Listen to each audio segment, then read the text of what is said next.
ఏదైతే బాలిక మచ్చుమర్రి కి సంబంధించినటువంటి బాలిక ఉదంతంలో నంద్యాల ఎస్పీ ఒక కీలక ప్రకటన చేశాడు. ఎవడైతే అందులో ఒక వ్యక్తి లాకప్ డెత్ అంటూ హెడ్డింగులు పెడితే కాదంటూ బాలిక హత్య కేసులో విచారణకు తీసుకెళ్తుంటే హుస్సేన్ తప్పించుకోవడానికి ప్రయత్నించాడు.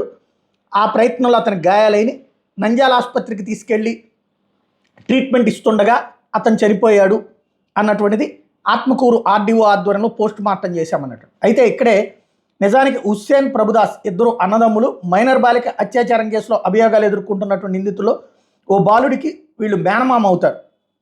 ఘటన జరిగిన తర్వాత నిందితులు ఒకరైన 10వ తరగతి బాలుడు ఇచ్చిన సమాచారం మేరకు మృతదేహాన్ని మాయం చేయడంలో హుస్సేన్ ప్రధాన పాత్ర పోషించాడని పోలీసులు విచారణలో తేలినట్టు విశ్వసనీయ సమాచారం. దీంతో మృతదేహం ఎక్కడ వేశారు, ఆ సమయంలో ఎవరెవరున్నారో అన్న కోణంలో విచారణ సాగింది. ఈ సందర్భంగా మృతుడిని విచక్షణారహితంగా కొట్టారంటూ వీళ్ళు అయితే ముక్కలు చేసి మృతదేహాన్ని ఎవరికి కనబడకుండా చేసేటటువంటిది హుస్సేనే ప్లాన్ చేశాడన్నటువంటిదే ప్రధానమైనటువంటి అభియోగం. అతన్ని ఇప్పుడు ఇది ఓ రకంగా చెప్పాలంటే ఎన్కౌంటర్ కాదు, ఎన్కౌంటర్ కానీ మరణం అన్నమాట. అందుకనినే దీని మీద ఎవరో ఆందోళనకి అంగీకరించలేదు. ఈ విషయంలో మాత్రం పోలీసులు చేసినటువంటి పాత్ర నిజంగా అంటే ఎవరినో మిగతా వాళ్ళని ఎవరినో ఒకరిని చంపేసి చూపించేయచ్చు, కానీ ఇక్కడ అసలు వ్యక్తినే పట్టుకున్నారు.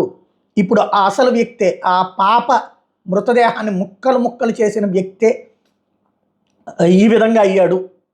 దీన్నైతే మాత్రం చట్టపరంగా తప్పు, కానీ చట్టానికి అతీతంగానే వాడు చేసిన క్రూరత్వానికి చట్టానికి అతీతంగానే ఈ శిక్ష పడింది.